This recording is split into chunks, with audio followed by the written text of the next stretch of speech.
Career woman, man's world, putting the corporate structure to work for you. The professional woman, once the subject of much controversy and debate, has become an everyday reality of the 1980s. Over the past 20 years, record numbers of women have entered the workforce, and for a wide variety of reasons. Some are motivated by economic necessity. Rising divorce rates have left many women as single heads of households and the major source of support for both themselves and their children. Many married women, faced with a changing national economy, have discovered that the income they earn is no longer just a source of little luxuries and extras. It's a vitally essential contribution to the family budget. Some, encouraged by the women's movement, have chosen to seek recognition in a capacity besides, or perhaps in addition to, the traditional wife and mother role. Other women maintain that personal and financial independence is their primary motivation for pursuing a career. Remember the so-called working girl as she was usually portrayed a generation ago? Well, if not, you'll find her prototype in a host of TV reruns and late-night movies. Typically, she held some sort of ladies' auxiliary job, such as secretary or receptionist, with nary a thought of advancing her position or enhancing her skills.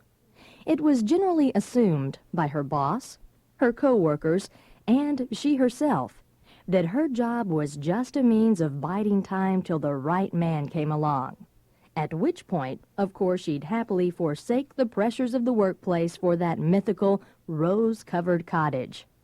If she were older and unmarried, it was assumed the poor thing hadn't been able to get herself a husband. Or worse, that she was some species of female barracuda who envied and hated men. And if she were a working mother, heaven forbid, well, everyone knew that all her kids would grow up to be juvenile delinquents. Times certainly have changed. Today's working woman is far less likely to settle for just a job. She expects that her commitment to her work will be serious and long-term. Although she may deliberately plan time off for raising a family, she tends to think in terms of a lifetime career. What's more, she's ambitious. She wants work that is commensurate with her skills, talents, and intelligence. She wants remuneration in terms of both salary and prestige that reflects her true value in the marketplace. She wants opportunities for advancement. You'll find her in every traditional male bastion from the plumbers' union to the judge's chamber to the corporate boardroom. And yet, despite the extraordinary progress that's been made over the past several decades, women are still often not paid what they're worth. They may fail to advance their careers as rapidly as they could and lose out on proper recognition for their efforts. One of the reasons for this may be discrimination, either unconscious or deliberate, subtle or overt. Unfortunately, this is not yet the best of all possible worlds, and old stereotypes die hard. But let's not be too quick to cry male chauvinism. Sometimes the woman herself may behave in ways that confirm and perpetuate those stereotypes. Perhaps she feels conflicts within herself about her identity. She may have been brought up to believe that good little girls are quiet, compliant, and modest. Consciously, she has faith in her own abilities and ambitions. Consciously, she wants to succeed. But she may feel secretly uncomfortable about giving orders, arguing, standing her ground, or aggressively pursuing a goal. She sees those actions as somehow compromising her femininity. So she sends mixed messages. She may use an apologetic or conciliatory tone of voice. Joe, I really hate to bother you again, but we really need those reports by this afternoon, okay? She may fail to take proper credit for her achievements for fear other people will think she's bragging. Or she may hesitate to express decisions firmly and thus appear indecisive to others. There's a third factor that may hinder a woman's advancement in the business world. The entire corporate structure, as it presently exists, can seem like an odd and baffling place, almost like a foreign country. The natives all walk around in funny uniforms, and it's not the type of clothing we're accustomed to wearing. They speak a peculiar jargon, full of sports and military terms, that's frequently hard to follow. They appear to have a whole series of curious unwritten laws, as well as other codes, rituals, and customs we're not familiar with. They may even seem to practice an alien religion, for they worship the strangest of idols: the private parking space, the corner office, and the executive washroom. As women, most of us simply weren't trained to step easily into this environment. It isn't part of the traditional female heritage, and we have few predecessors or role models to guide us. Entering the business community for the first time, we can feel like strangers in a strange land. But it is possible to adapt and learn to feel at home. Suppose you were literally planning to visit a foreign country. What are some of the steps you could take to ensure that your trip was productive and pleasant? Well, first you'd want to learn the language, or enough keywords at least, so you'd be able to find your way around and make requests for the things you want and need. You'd seek information about the local climate, so you'd know what kind of clothes to take along. You'd want to know something about the currency and the usual rate of exchange. You'd probably read a guidebook or two and acquaint yourself with the country's history, culture, traditions, and customs. If national customs were markedly different from your own, you'd make mental notes about certain do's and don'ts so as to avoid misunderstandings or causing offense. You'd study a map and familiarize yourself with the locations of major cities, highways, and other important landmarks. If you knew people who'd already traveled in that country, you could ask them for additional tips based on their own experiences. You could ask them to provide you with some names of people who lived there, a few friendly, helpful folks whom you could look up upon your arrival. You'd also want to know where the embassy was and whom to contact for assistance in case you ran into any difficulties. Finally, after arriving at your destination, you'd not only keep your eyes and ears open, you'd also try to keep an open mind. You'd expect to encounter a few problems trying to make yourself understood, but instead of getting upset about it, you'd keep persisting until you finally did manage to communicate. You could run into people who held a prejudiced or stereotyped view of your native land. If so, you'd try to set them straight without taking it as a personal insult or attacking their way of life. You'd try to remember that you could make your trip more pleasant by adapting to native customs instead of expecting other people to adjust to yours. And you'd keep in mind that others could be seeing you as a representative citizen of your country, so you do your best to promote understanding and goodwill. This tape is intended to serve as a travel guide for women in the corporate world. If your trip is still in the planning stage, you'll find it useful to know the lay of the land before you get started. If you're already on your way, you'll find a number of valuable tips that will help you make your journey as smooth as possible. We'll discuss the corporate structure itself, the game board, the rules of the game, and how you can play to win. We'll talk about your image, the one you have of yourself, and the one you project in the workplace. We'll explore ways you can become more assertive or, if necessary, downright aggressive without compromising your female identity. We'll discuss male chauvinism and what to do if you should encounter certain types of mentality or behavior. There are strategies you can use to nip stereotypes in the bud without coming across as some radical harpy. and there are techniques you can learn to prevent harassment before it starts. We'll provide practical tips on how to position yourself for a raise or promotion, how to deal with superiors and subordinates, and how to use your work time to maximum advantage and effect.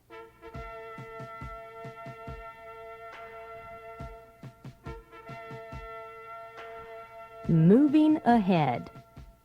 The business world in general, and the corporate world in particular, takes much of its structure, style, and even its terminology from team sports. Eavesdrop for a few minutes on any group of businessmen and notice how often you hear expressions like ballpark figure, or Monday morning quarterback, or let's give it the old college try. These are buzzwords, of course, ways of signaling I'm part of the team or I know the score. But such expressions aren't entirely coincidental. They represent an attitude, a code of behavior, and a style of communication. The corporate structure, like it or not, was fashioned by men, many of whom were brought up to see football and baseball as a metaphor for life. It's to your advantage to familiarize yourself with these styles and codes if you want to succeed. Almost all young boys are encouraged to participate or at least take an active interest in baseball, basketball, football, hockey, soccer, or some other type of competitive team sport. It's considered part of their training, their initiation into manhood, and their preparation for the adult world. Most girls, on the other hand, are channeled into tennis, gymnastics, swimming, or other activities that depend not on cooperative effort, but on individually developed skills. As a result, we may feel lost and confused when we enter the corporate world, as if we've made the team somehow, but nobody ever taught us the rules. It's important to remember that the fault is not in us, or inherent in the female constitution. It's all a matter of knowing how the game is played. Let's look at some of the training little boys receive through their early exposure to team sports.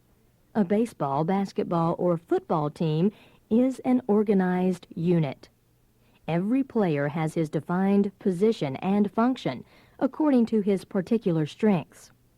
His job is to know exactly what's expected of him and, within that context, perform as well as he can. He doesn't try to do everyone else's job. The game has specific rules. There's an umpire or referee who makes sure those rules are obeyed. There are penalties for breaking them. And while a player may make a show of protesting the referee's decision, he knows he must ultimately abide by it. Otherwise, he'll get kicked out of the game or off the team. The little boy learns to deal philosophically with personality differences for the good of the team.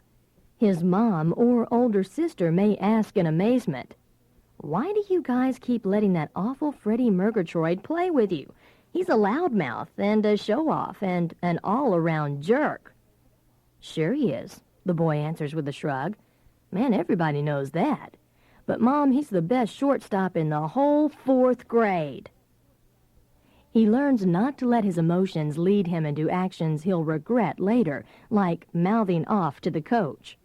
Along these same lines, he gets the message that it's bad form to challenge or criticize the boss in front of others.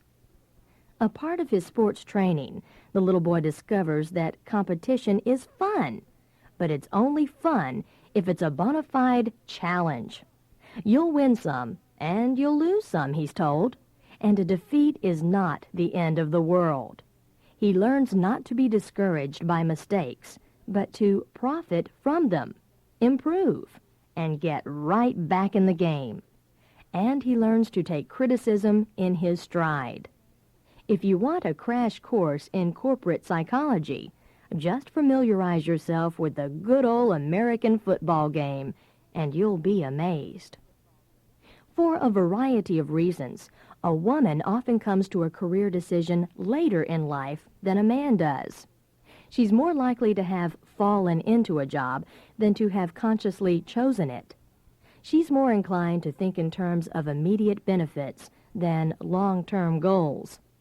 She's more apt to separate her personal and career goals, whereas men traditionally experience no conflict between the two. Once again, this has nothing to do with the fundamental nature of women or our intrinsic characteristics. It comes partly from the way we're raised, and in part from society's expectations of us. Because the career woman is still a relatively new phenomenon, we may have to work twice as hard to prove ourselves capable. Nancy, now a senior executive at a telecommunications firm, expresses it in this way. In the early stages especially, I often had to prove my ability to succeed, while the fellow next to me had to prove his ability to fail. I had to make a point of showing that my commitment to my work was serious and long-term, and that I wasn't going to shirk responsibility because of conflicts between my job and my personal life. The burden of proof was always on me, a proof that the men I worked with weren't required to submit. Whatever your present position, it's never too late to start planning ahead. First of all, do you want to move up from your current job?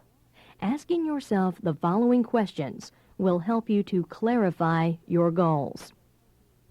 Does my present job level provide me with enough challenge? Are there sufficient opportunities for growth and learning new skills? Am I likely to become bored with this job in 2 years' time, 3 years, 5? Do I want a larger salary? Would I like more independence in performing my work? Would I like more opportunities to work in a decision-making capacity? Am I working with compatible people whose goals are similar to my own? Remember that you may have to go through several less satisfying jobs in order to finally get the one you want. Having a strategy, a definite game plan in mind, will make those transitional jobs a lot easier to take. Remind yourself that a career is made up of a series of jobs, each one taking you a step further up the ladder. In order to get from point A to point E, you'll have to go through points B, C, and D. Women sometimes assume that promotions come automatically as a sort of reward for doing one's present job well. On the corporate career level, this is definitely not the case. Your company's chief executive may like to boast about how he started out as a mailboy, but obviously everyone working in the mailroom does not get a turn at being top dog. Jobs at different levels not only call for different types of skills, they also require different personality traits. To become a supervisor, you'll need to prove that you can delegate work, coordinate different kinds of tasks, and deal effectively with a variety of different people. But as you move on to the middle management level, there's a shift to broader responsibilities. You'll need to show that you can coordinate the work of your group with that of other departments to meet the immediate objectives of your company. On the senior management level, an even wider, more abstract kind of thinking is required. You'll have to demonstrate that you can set long-term objectives, develop strategies for achieving those goals, and help formulate company policies. As we can see, each step of the career ladder demands a broader range of skills and personal qualities. Are you a stickler for detail? Meticulous to the point of perfectionism? Do you give the same degree of scrupulous attention to every task that's required of you, no matter how small or insignificant it may be? Well, if so, you could be developing a style that's actually a hindrance to career advancement. You may be ensuring that you'll never move beyond a supervisory role. Bear in mind that corporations want 2 different kinds of people. For the first group, they're looking for people who follow the rules, don't ask questions, and stick docilely to their job descriptions. For the second group, they want people who are enterprising, aggressive, and capable of long-range problem solving. The first group never advances beyond the lower levels. They're the Indians. It's the people in the second group who get to be the chiefs. In order to move forward in your career, you'll have to convince your boss that you have the higher level capabilities required for promotion. So don't just concentrate on the acquisition of skills necessary for your present job. Find out what kind of skills are required on the next rung of the ladder. Study the people who are already working on that level. How are their activities and responsibilities different from your own? How can you go about learning their skills and demonstrating your ability to perform them? You may also need to take a long, hard look at yourself and ask yourself if these people show personality traits that are different from yours. Shauna, an assistant personnel director for a chemical company, was upset and furious when two other women, both with less experience and seniority than she, were promoted ahead of her. "I don't understand it," she complained. "I'm just as good at my work as Carol and Evelyn. In fact, I'm better. They must have had some kind of pull with the boss." Upon closer reflection, though, Shauna had to admit that both Carol and Evelyn consistently behaved in a firmer, more decisive manner than she did. Faced with a difficult situation, Shauna was too inclined to hesitate, to say things like, "Well, gee, I don't know. I'll have to check with my boss first." Although perfectly capable of making decisions on her own, Shauna's manner signaled a lack of competence and kept her working at an assistant level. When she learned to demonstrate more confident behavior, she too got the promotion she wanted. Remember, people can't read your mind, and chances are nobody's going to take the time to probe the depths of your personality and coax out all your hidden potential. You can't rely on others to point out your weaknesses or deficiencies, to sit you down for a heart-to-heart and say, "Look, Mary, we all love you, but your whole trouble is you're just too darned wishy-washy." They're going to judge you by what they see and make their decisions accordingly. It's up to you to demonstrate your capabilities and potential. Look for gaps where you can perform someone else's work. Maybe they're out sick, on vacation, or have recently been transferred. Look for tasks and projects that your boss or coworkers don't want to do or don't have the time for. Be sure to check with your boss and keep him or her informed of your progress. And be sure it's a task you can learn from or which dramatizes your abilities and initiative in some significant way.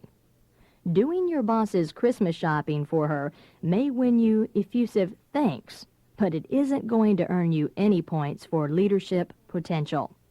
However, suppose your boss has agreed to address the local JCs, and now she's dreading it. Or perhaps some personal emergency has come up, and she's feeling pressured. Here's your golden opportunity to say, "No problem, Gwen. Why don't I give the speech for you? I had lots of experience with public speaking when I worked as a volunteer fundraiser, and I'd really enjoy the chance to do it." If she agrees, you can use the opportunity to broaden your own base of business contacts. You can also make sure that both your local newspaper and your company's publicity department get wind of the activity.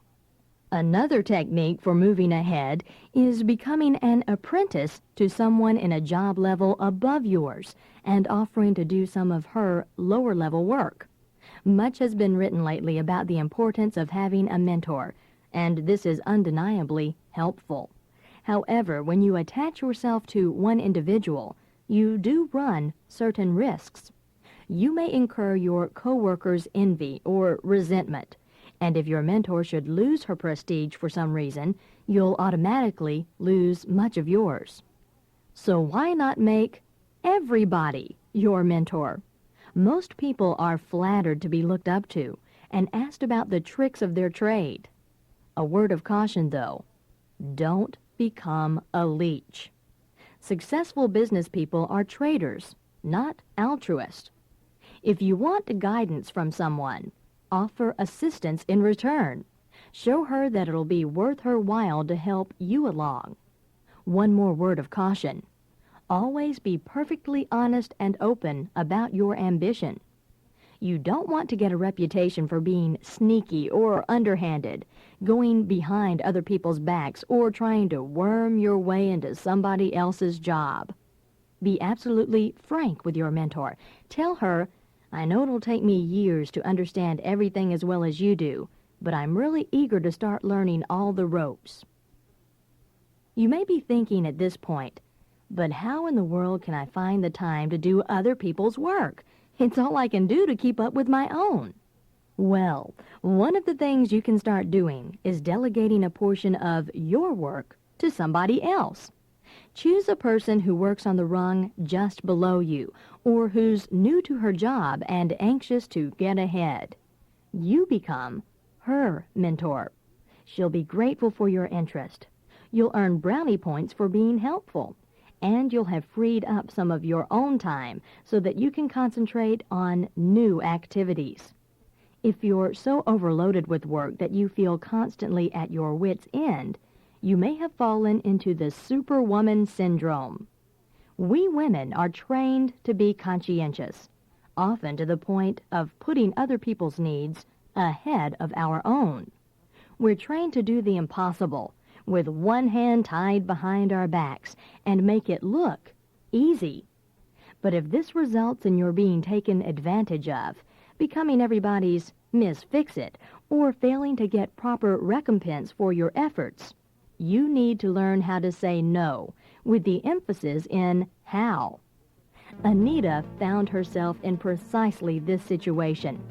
An art director for an advertising agency, Anita sometimes felt like she'd wandered into the agent's stables by mistake. It seemed the faster she cleared the work out, the faster her boss dumped new assignments on her. From time to time, she'd make a feeble protest like, "Oh no, I can't take this on right now. I'm already overloaded," or, "Please don't ask me to stay late again tonight. My kids are starting to forget what I look like." Her boss, no dummy, knew from long experience that it took very little to get Anita to capitulate.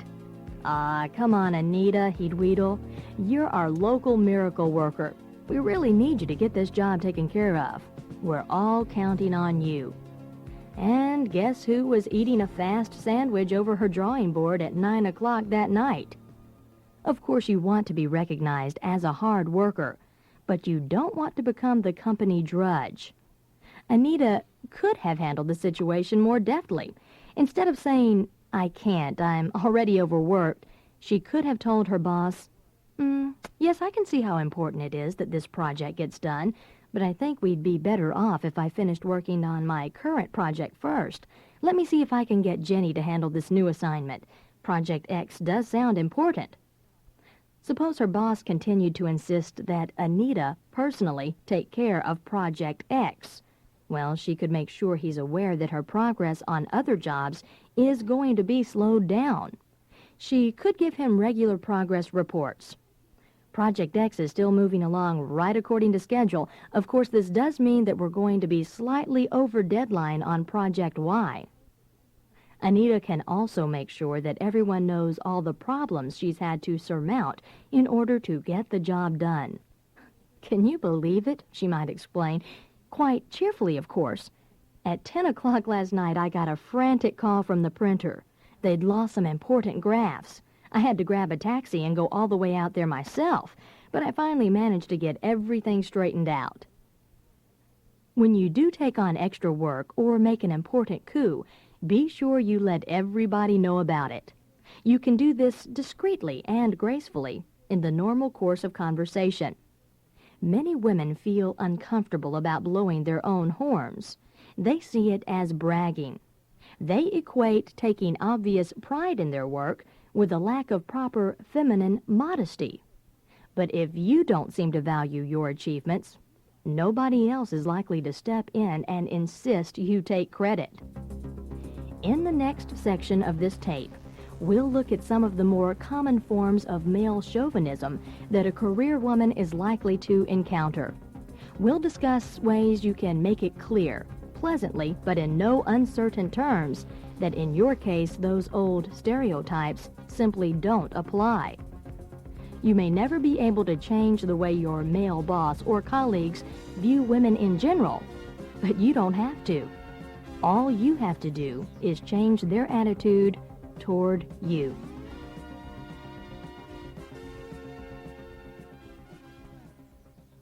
Stereotypes. A man is ambitious, but a woman is pushy.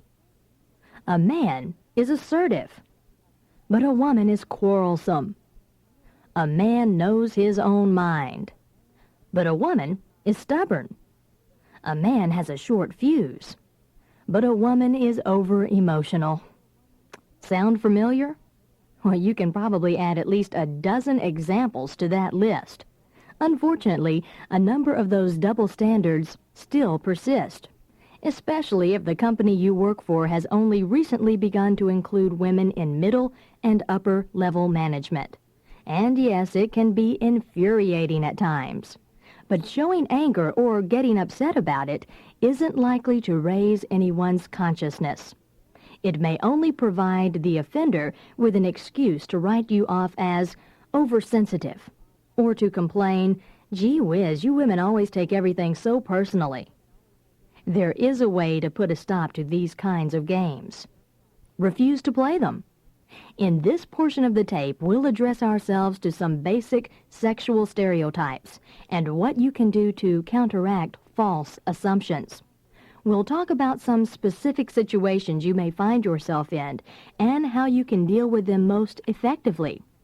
Don't borrow trouble, but do anticipate problems and practice dealing with them in advance. Then, when and if they do occur, you'll feel a lot more in control. Stereotype number 1.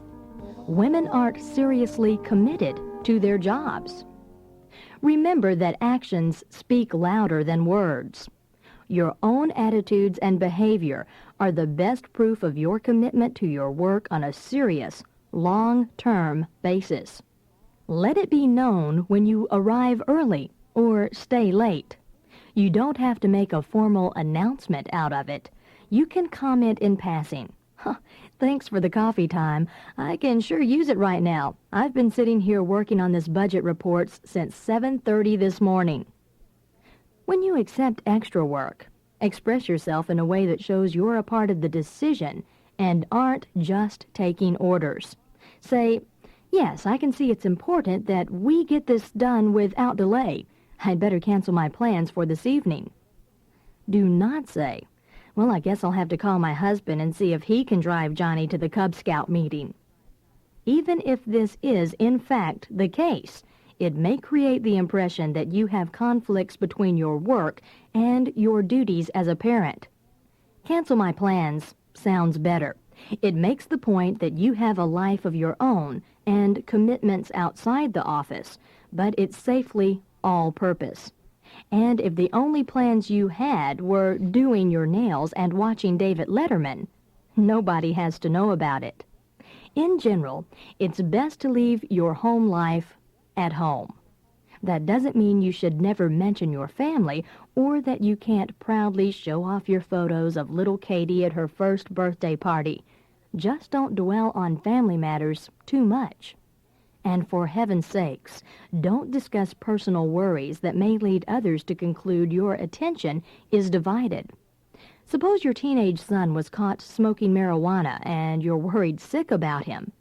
Resist the temptation, strong as it may be, to confide in your boss or coworkers. Suppose someone has heard about it and offers you sympathy. Say as calmly as you can, "Thanks, I appreciate your concern. Yes, it was quite a shock, but we're working things out just fine." And then drop the subject. There will be times when you'll have to deal with a personal emergency from your office phone. Try to do it as privately and discreetly as you possibly can. And should a serious crisis entail your taking off large amounts of time from work, reassure your boss, without going into detail, that you're getting everything back under control. The same principle of keeping your private life private applies to single women as well. It's perfectly appropriate to remark that you spent a marvelous weekend in Aspen. It isn't appropriate to go on and on about the gorgeous ski instructor you spent the weekend with and how soon you expect to see him again. When at work, concentrate on shop talk. Let it be known that you read trade journals and think about business issues at home. You might say, "Hey, this'll interest you, Paul. Remember that problem about such and such you were talking about on Friday? Well, just last night I was reading an article in the International Widget Workers Weekly, and here's what they had to say about it." If you're planning on getting married soon or are expecting a baby, make it clear well in advance of the happy event that this doesn't affect your long-range commitment to your work. Unless you take the initiative for getting the point across, your boss may assume that you intend to cut back and may restrict your opportunities for career advancement. Once again, you needn't march into his office and announce, "Richard, let's get this straight." Just indicate in the normal course of conversation that you intend to be sticking around for a while. You might talk a lot about your plans for the trade fair next winter, or how eager you are to start working with a particular new account. Stereotype number 2. Women are weak. Women don't know how to take charge. It's up to you to project a consistently assertive image, not just every now and then, but all the time. This doesn't mean changing who you are or altering your entire personality. It does mean knowing how to manage your environment. Many men, and women too, hold the assumption that women report problems, but men solve them. So don't run constantly to other people for advice. Don't sound as if you're always asking permission. If you want another person's input, you can say, "Well, I'm considering doing such and such. Any thoughts on that?" Don't use unnecessarily apologetic phrases like, "Excuse me," "Pardon me," and "Sorry, but..." You may think you're being polite, but you'll come across as being subservient. Suppose a man, a boss, peer, or even a subordinate, continually tries to force your working relationship into traditional male-female roles. He's the leader, you're the follower. He's the decision maker, you're the helper. Well, your best strategy is to repeatedly emphasize the task you're working on. Be persistent, and he'll eventually get the message. If he doesn't, he may be jeopardizing his own job. Others will see him as a person who isn't primarily task-oriented. Suppose you're a woman joining an all-male group. They may perceive your presence as lowering their status in some way, and they will probably test you. This isn't necessarily done out of malice, but it may not even be conscious. It's a gut reaction, the residue of an old tribal instinct. So don't take it personally, and don't rise to the bait. Thinking of it as an initiation rite may help you to view the situation with good humor. Their challenges can take a number of different forms. Maybe they'll ask you to perform all the traditional helper tasks, like going out for coffee, taking the minutes, or making the Xeroxes. Don't play the game. And above all, don't lose your temper or get upset. Decide ahead of time what you will do and what you won't do. Help allocate tasks in such a way that you position yourself as part of the team. You might say, "Sure, I'll get the coffee this morning, but I assume that we'll be doing this on a rotating basis." Or, "Since I'm getting the coffee today, Sam, why don't you take care of the minutes?" No matter how insecure you may feel inside, always project the image of an independent, capable adult. Practice a relaxed and confident posture. Don't wear frilly little girl clothes. Notice your speaking voice. Is it breathy, high-pitched, and childish? Invest in some speech lessons, or practice on your own using a tape recorder. Even your name can reflect on your image. If the men working on your level are all known by their last names, insist people address you in the same way. And even if you've always been called Patty Lou, it may be time for you to become known as Patricia L. Smith. Before we move on, one more very important point should be made. If you encounter prejudiced attitudes or behavior from a man at work, don't turn to another man to defend you in public. He may be totally sympathetic with your predicament. He may privately acknowledge that John Doe is acting like a creep, but when you ask him to play Sir Galahad, you're putting him in a terribly awkward position. You're asking him to choose between you and his male peers. It's a no-win situation for him, and he's going to resent it. You've got to hold your own. By doing so, you'll win the respect and support of the team.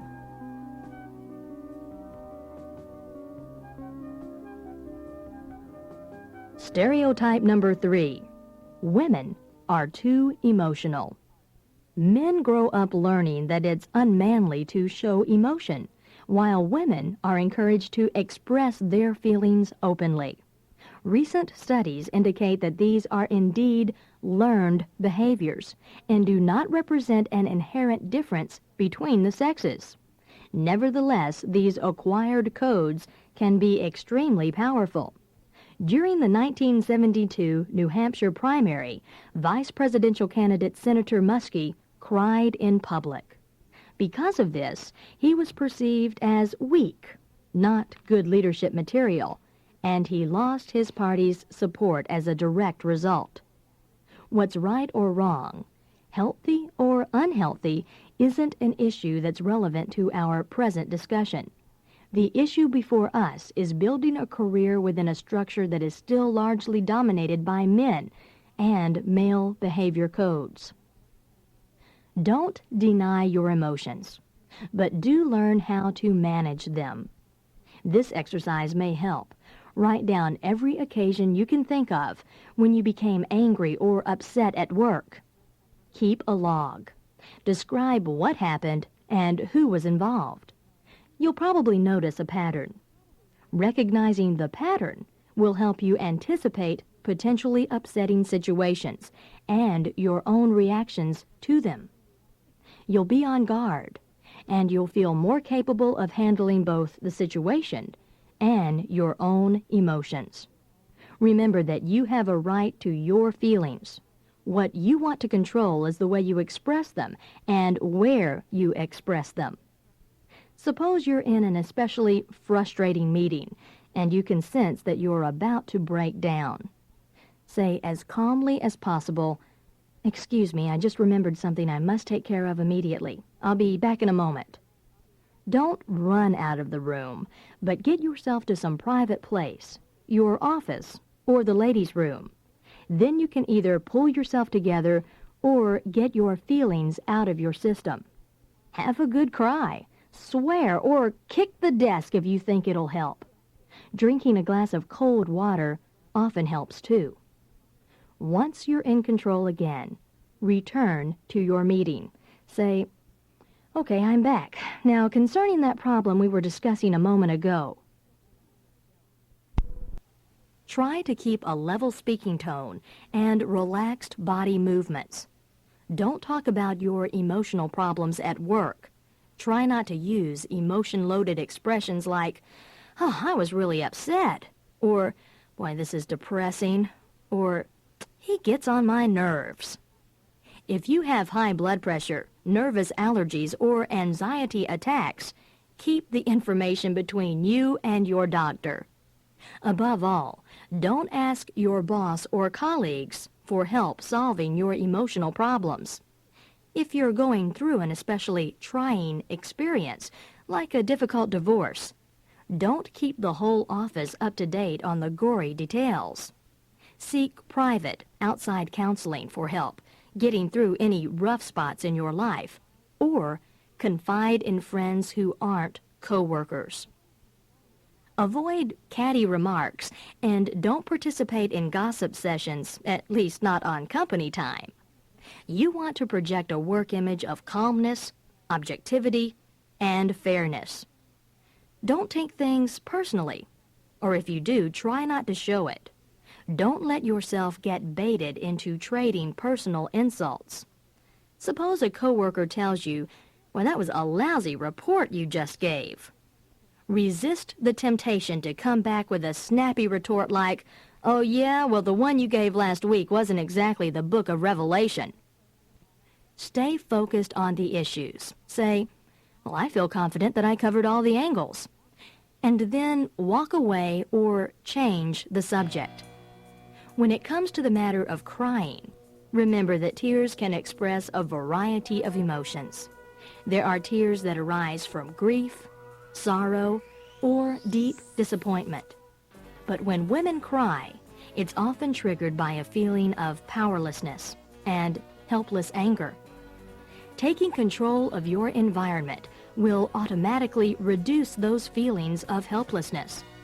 And never, under any circumstances, fall back on crying in an attempt to manipulate others. Hey, you're a big girl now, and you're playing in the big league.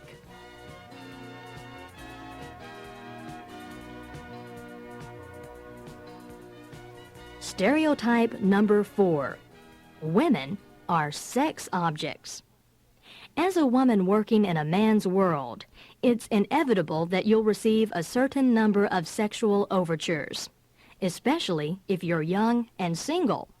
These can range all the way from casual, harmless flirting to the bold-faced proposition. Whatever your marital status, bear in mind that when you respond to this type of behavior in any way, you're allowing the offender to define the relationship on his terms. You want to make it clear from the outset that you have your own image of who you are. You're a woman of many different facets, and you're certainly not a prude. But you're a professional, and your focus in the workplace is strictly business. What about the office romance? Most successful career women maintain that it just isn't worth the risks. Among them is Diane Lewis, founder of Interviewing Dynamics, a personnel placement firm, and author of a soon-to-be-published book, The 15 Fatal Eras of Women Who Work. Lewis says that her book's shortest chapter is the one on workplace romance. She adds, "Everything a woman should know about becoming romantically involved with men at work can be summed up in one word: don't." It can be damaging to a woman's professional reputation and threaten her future in the workplace. If you, too, decide that your career is best kept separate from your romantic life, learn how to say no without alienating a potential business ally. According to the circumstances, you might say, "Oh, thank you, but I don't go out with married men. It's a personal policy of mine." Or, "Hey, I'm flattered that you asked me out, Jim, and under different circumstances I might say yes, but I never date business associates." Or, "Thanks, Bob, but there's someone I'm seeing exclusively these days." That someone may happen to be your Siamese cat, but Bob doesn't have to know it. If the man persists or tries to argue with your decision, be pleasant but firm. You could reply, "Well, obviously you don't agree with me, but it is my right not to agree with you. I guess this is one issue we'll never see eye to eye on." Once you've stated a policy, be scrupulously consistent about maintaining it. Don't turn down a dinner date with a regional manager and then, 3 months later, go off to Acapulco with the assistant vice president. How can you deal with relatively mild incidents like flirting, personal comments, innuendos, and dirty jokes? Well, your best bet is not letting this type of behavior get started. Ignore it. You didn't hear it, you didn't see it, and it didn't happen. A blush or an embarrassed laugh may be interpreted as acquiescence. A furious protest will simply get you into a pointless argument on his terms. Instead, you set the terms. Respond by casually dismissing an inappropriate comment, then making a business-related remark of your own. Equip yourself with an entire stockpile of possible rejoinders. For example, he says, "Hey, I like your hair that way. It really makes you look sexy." You say, "Thanks. Hey, did you get those estimates yet from the budget department?" You want to create the impression that you're so preoccupied with work that you hardly have time to notice anything else. Don't worry about doing irreparable damage to his ego. You aren't going to hurt his feelings by putting a stop to things before they start. Remember the old football code? You win some, you lose some. He knows that. He may be insulted, though, if you pretend to play along and then try to cut him off. Of course, there are incidents that you can't simply ignore and occasions when you must speak up. If somebody puts his arm around you, it's appropriate to disengage yourself and say curtly, "Hey, cut it out," or "Tom, that was out of line." But your own professional demeanor is your best defense against this type of behavior. It's unlikely he's going to feel like much of a Lothario while you're busy talking about last year's consolidated revenues. You'd be wise to squelch terms like honey, sweetheart, and dear from the moment they occur. These are never appropriate in a business context, are seldom used innocently, and demean your professional status. Tell the offender, "My name isn't Honey, it's Margaret," or "My name is Miss Johnson." Then, before he has a chance to comment, return immediately to the subject under discussion or walk away.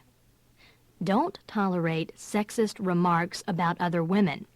Suppose two colleagues are discussing your secretary's anatomical distinctions. You don't have to accuse them of being chauvinist pigs or deliver a Sunday school lecture. You can put a stop to their talk by saying, "Elaine's a very clever woman. I like her a lot." Be sure you aren't sending mixed messages. In choosing your working wardrobe, go for tailored, conservative clothes that don't emphasize curves. Stay away from plunging necklines, tight sweaters, short skirts, patterned hosiery, and open-toed shoes. Avoid other signals that are often construed as sexy, like bright red nail polish, long hair worn loose, or musky perfumes. Save the slinky dresses and frosted eyeshadow for evenings and weekends. You may think it's unfair that you have to adapt your image because of other people's hang-ups. You're a normal, healthy woman, and the office may seem like the best place, maybe the only place, to meet eligible men. It's a conflict only you can decide. You'll have to ask yourself some difficult questions. Is this worth jeopardizing my career goals, my professional reputation, my independence, and my ability to support myself in the future? There are no easy answers, but it's a decision you'll have to make.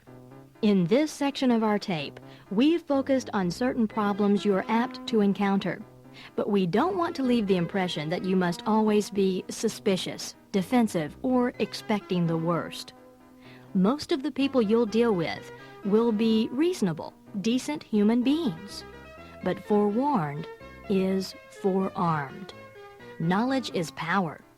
Being aware of potential difficulties in advance will help you to confront them calmly and capably when they occur.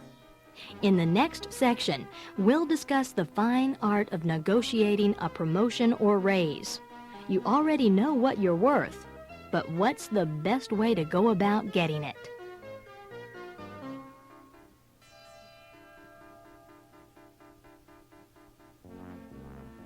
How to negotiate for a promotion or raise. In the corporate world, waiting around for a promotion or raise is lower echelon thinking. Advancement isn't going to come to you automatically just because you deserve it.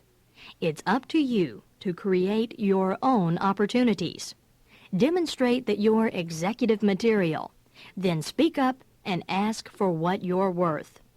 For many women, requesting a title, promotion, or raise is an excruciating experience.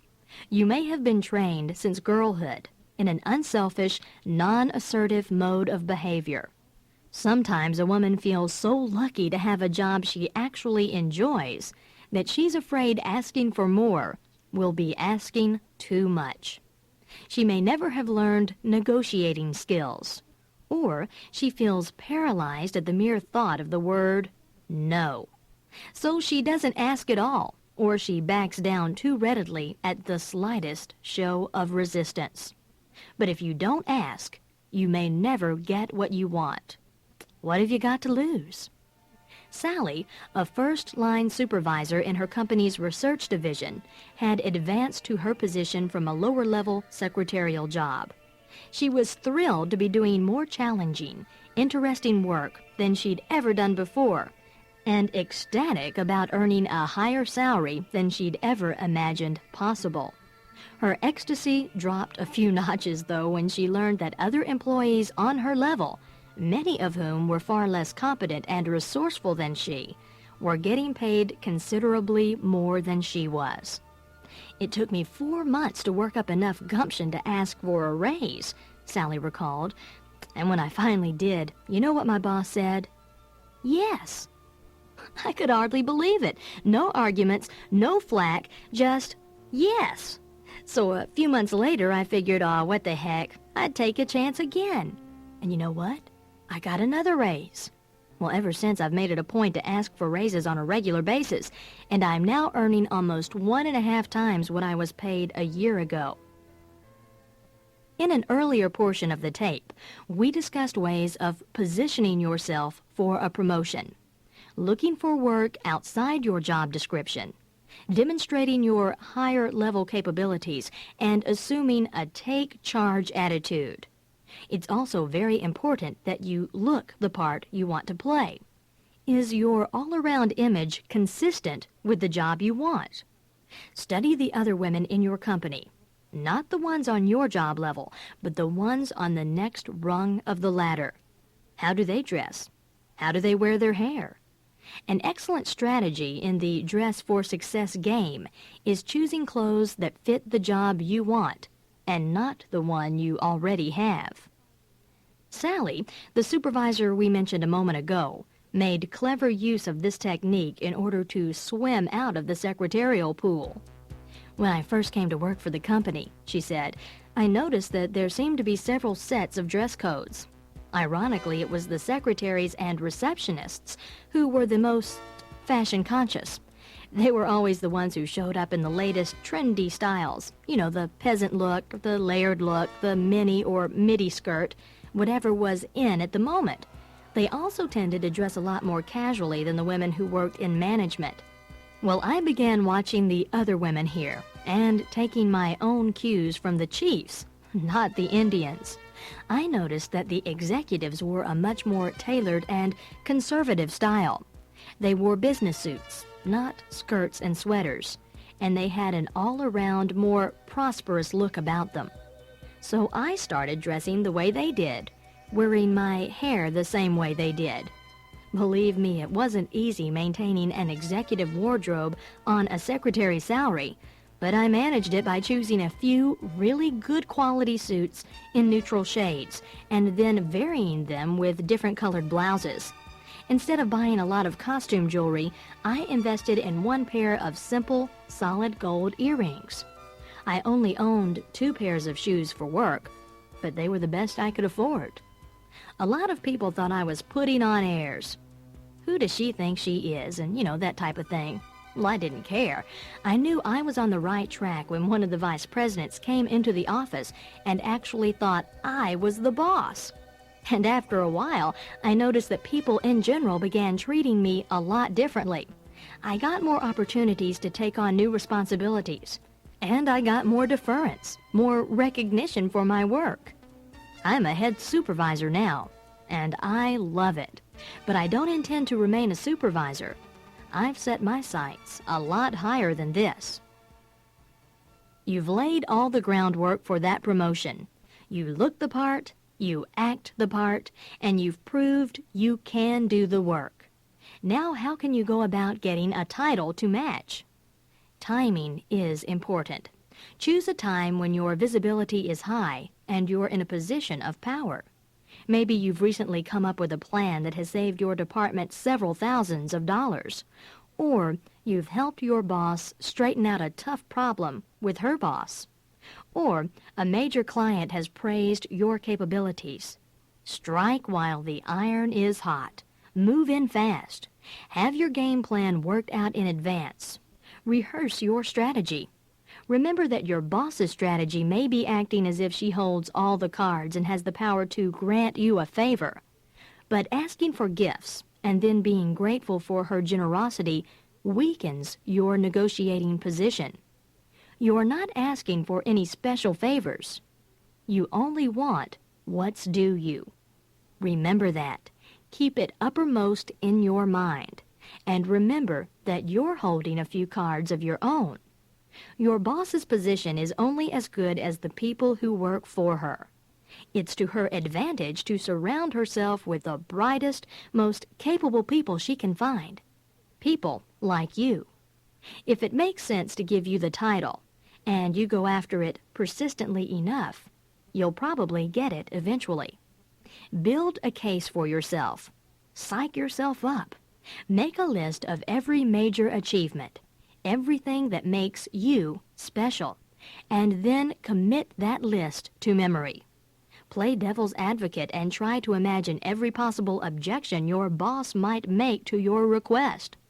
Then imagine how you could counter each one of those objections. And don't be discouraged by so-called company policies. You may have been told, "We don't promote from within," or "We don't promote secretaries here." But such policies are rarely carved in marble. If you can think of an instance when this rule wasn't applied, be sure to mention it. And if you can't, say innocently, "Oh, but I'm sure you'll agree that this is an exceptional case, and I'll bet we can get them to bend the rules if we play our cards right." When you present your request, be forthright and direct. You might say something like, "Louise, I think it's obvious that for the past several months I've been doing the work of a senior sales representative. I could do my work a lot more efficiently if I had a title that more accurately reflects my responsibilities here. I think it's important that clients and people within the company know exactly what my function is."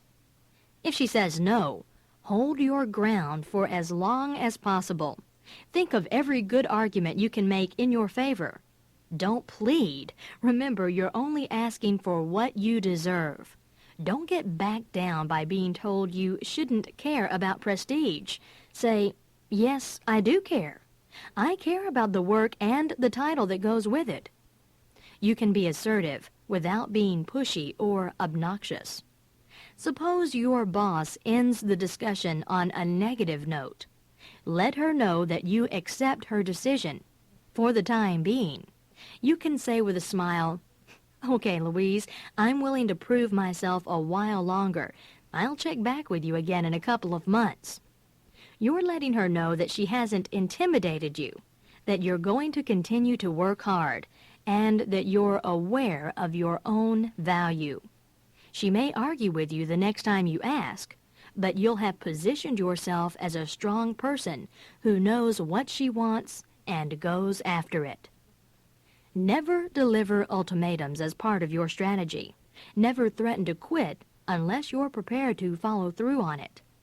However, you might drop a few hints around the office that you're aware of other job opportunities. You could say casually over coffee one morning, "By the way, a friend of mine who works at Consolidated Nutcracker says they're looking for some really top-flight people to work in sales. Know anybody who'd be interested?" Suppose you didn't ask for a promotion, but you've been offered one, and you're having doubts about whether you'll be able to handle the responsibility. Put your anxieties aside and accept the company's judgment of your capabilities. They wouldn't be offering you the job if they weren't reasonably certain you could handle it. Many women don't view their own skills objectively. This may be because they've worked so hard for so long and so little that they have trouble believing it when recognition finally does come their way. Or perhaps you're afraid of failing. You may feel that you've fooled people into thinking you're more competent than you really are, and now everybody's going to know the awful truth. Perhaps it'll reassure you to know that this is a very, very common anxiety. Some of the world's most successful people, both men and women, worry about job performance. But if you don't take the risk, you'll never know whether you're equal to the task. So go for it.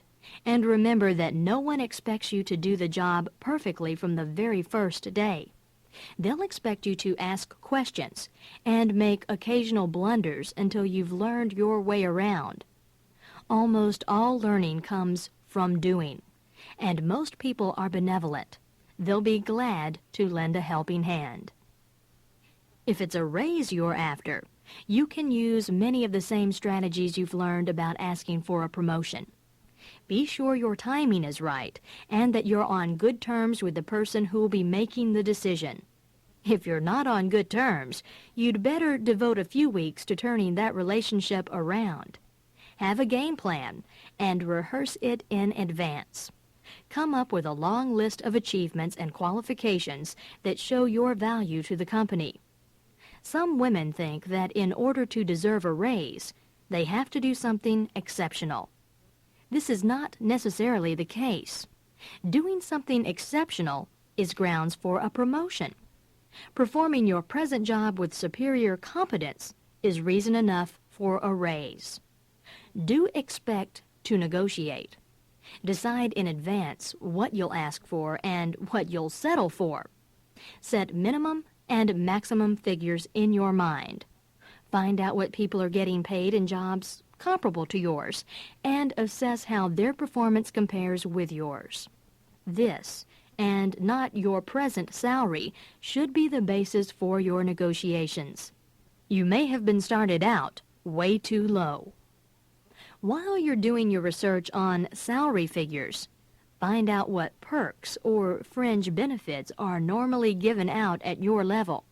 These can range all the way from stock purchase plans to generous expense accounts to private use of the company jet. At the top executive level, the value of available perks can be equal to the amount of your actual salary. Always ask for a raise in terms of dollars per year, and don't ask for less than a 15% increase. Many career counselors even suggest you try for 25. If your weekly salary is $400 and you ask for $425, you're wrangling over peanuts as far as the company is concerned. What's more, you haven't left much room for negotiation. In stating your request, focus on your worth, not your needs. Remember, you're not a little girl asking mommy or daddy for an allowance. You're a valuable employee and a competent adult. Don't explain how much you paid out to your daughter's orthodontist last year or how these new tax laws are killing you. You are not a charity case. You're not asking for a handout. Focus on the issues and stay focused on them. If your parents taught you it was unladylike to argue about money, you may be dying inside, but stand your ground and stick to your guns.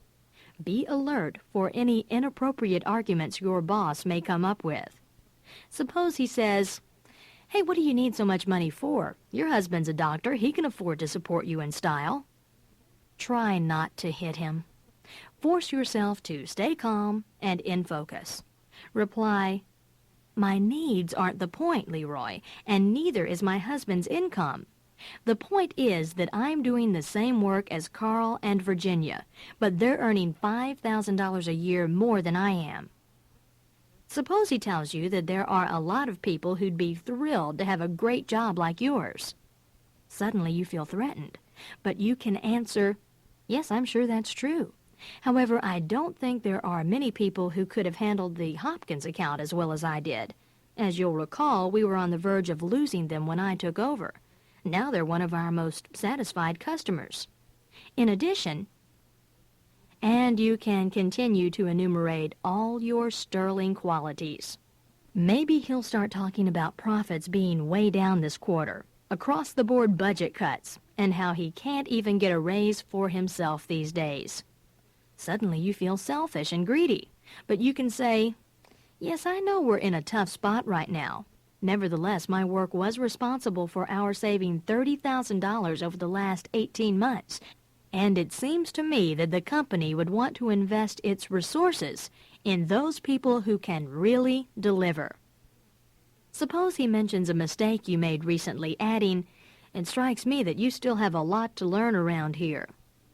Don't try to defend yourself against his accusation. Emphasize your all-around job performance. You could say, "Well, in the 6 months since I became department head, there has not only been a steady increase in productivity, there has also been a significant improvement in morale. Let me give you some other ways why I think a raise is in order." Of course, you'll have to tailor your responses to your particular circumstances. But these few examples will probably trigger some additional ideas of your own. Remember that asking for raises and promotions is part of the corporate game. It's a game you're expected to play. If you don't, you're apt to get left on the sidelines. The final portion of our tape will be devoted to enhancing your executive skills. We'll discuss ways you can improve productivity, assert your authority, and deal effectively with staff members.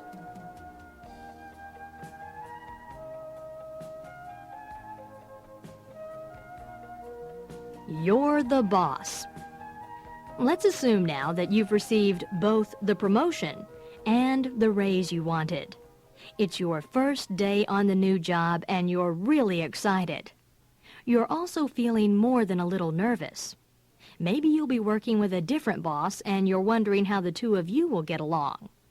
Will your new colleagues welcome you on the new team? What about the people who are now your subordinates? Will they accept your authority? And most of all, do you have the right stuff to do the job well? This is a crucial period for you. The decisions you make now, the actions you take, and the attitude you project can determine the way people will respond to you in the future. Make sure you have the type of office that matches your new role and all of the other privileges that normally go with your job.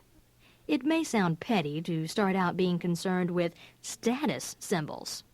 Maybe you couldn't care less about where you eat lunch, how you get your mail, or the view from your office window. Maybe you could do your work just as effectively from a broom closet. That's not the point. All these small, occasionally silly details are called status symbols for a reason. They indicate to other people your level on the pecking order. They can determine the degree of respect with which you'll be treated. So even if you don't care, stick up for your rights and ask for everything you have coming to you. Maureen, a recently promoted marketing director, was more interested in the challenges of her new job than in the status symbols attached to it. But the moment she saw her new office, she knew that something was seriously wrong. It was ridiculous, she recalled with a groan, right across from the elevators so that the working there would be like trying to work in Grand Central Station. Not only that, it was cramped, dingy, and the window looked out on a ventilator shaft. When my mouth dropped open in disbelief, I was told, "Oh, don't worry, we'll get something a little nicer for you later on, but this is the only office available right now." Well, this was one time I forgot all about keeping my emotions under control. To put it bluntly, I threw a fit. I threatened to stage a one-woman sit-in in the hall until they came up with a decent place for me to work. And you know what? It only took them 2 hours to find me a more acceptable office. What's more, several of my colleagues actually came up and congratulated me. They were delighted with the way I'd handled the situation, and they really respected me for it. Make sure that you also have enough staff to get the job done.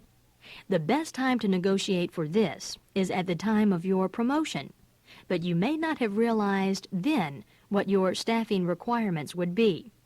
This can put you in an awkward position. You want to impress everyone with your ability to do the new job, but you may wind up driving both yourself and your staff like demons to keep up with the necessary work. You can only keep this going for so long. Eventually, you'll exhaust yourself and end up creating resentment among the people you work with. If you're new to management, don't underestimate the amount of time you'll need for planning, discussions, decision-making, and thoughtful reflection. This is all a vital part of a manager's job, and it's what you were hired to do. But making wise judgments requires at least as much time and energy as typing, filing, buying, or selling. If you never seem to have a spare moment to think, or if you're always getting bogged down with details, it's a sure sign something's wrong. First, ask yourself, am I delegating tasks and responsibilities efficiently? Are my people working up to capacity? If the answer to both questions is yes, then you probably do need a larger staff. Negotiating for this can be as touchy as requesting a promotion or raise. Try to choose a time when your star's on the ascendant. That is, when you're basking in the glow of some important achievement or major victory. You might also tell your boss about some impressive new project you'd like to take on, if only you had enough people to implement it. Explain that although you've been coping heroically up till now, your staff is getting increasingly disgruntled about the extra work, and you're concerned that this will have a negative effect on long-term productivity. A good strategy for negotiating anything you want is phrasing it in terms of how it will benefit the company. It's absolutely essential that you protect your own creative time. Don't agree to unrealistic deadlines, even if it means saying no to your boss. Make sure that he or she is kept continually aware of the consequences of understaffing. In the meantime, cut corners or lower your standards a little in areas where no one will notice or it doesn't really matter. Women in management positions can encounter certain difficulties that a man usually doesn't have to face. All successful people run the risk of incurring the resentment of workers less capable and ambitious than themselves. But a man does not run into the resistance because he's a man. A woman executive, on the other hand, may find her authority challenged because she's a woman. Sometimes it's a female employee who's non-cooperative. There are still some women around who've bought into a kind of office wife mentality and who define their own value by their relationship to a male boss. This person may feel that her status is lowered by having to answer to another woman. Perhaps she envies other women's success because it's a reminder of her own low self-esteem. So she seeks to undermine or challenge your authority in a variety of subtle ways. She may do it by bypassing you and reporting to one of your male staff members, or even to your own male boss. Another type of female employee expects women to be more helpful, understanding, and sympathetic. She may try to force you into a mother-hen role and continually burden you with all her personal concerns. Or perhaps she'll see you as a big sister figure and try to engage you in girl talk about makeup, hairdos, and boyfriends. She may expect you to be more tolerant of excuses, especially if they relate to her home life, love life, or her emotional problems. It'll be up to you to define your position from the beginning and to put a certain hierarchical distance between yourself and your subordinates. Don't try to be just one of the girls. Hold firmly to your leadership role. This can be extremely delicate if you're dealing with women who used to be peers.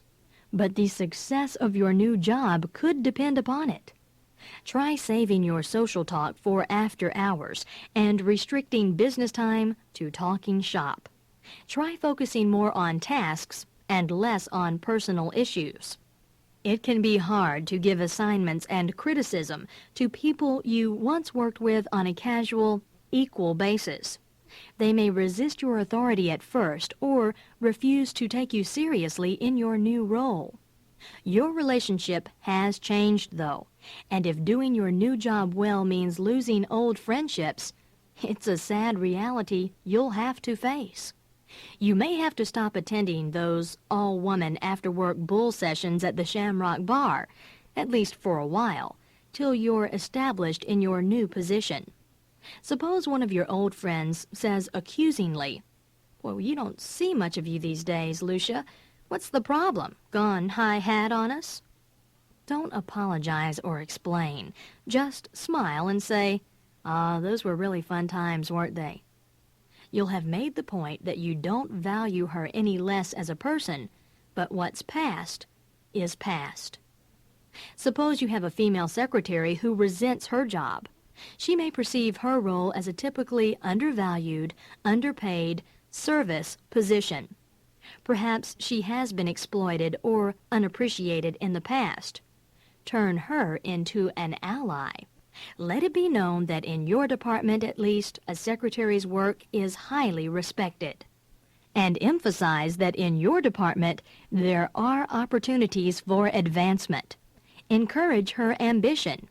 Provide her with chances to take on new responsibilities, learn new skills, and prove herself in higher-level capacities. But at the same time, make it clear that you expect everyone to do her job toward keeping the department running smoothly. What about the male staff member who's giving you a rough time? Well, some men, even those who pay lip service to equality, feel secretly undermined by working for a woman. His feelings may be intensified if it happens you've beaten him out of a promotion.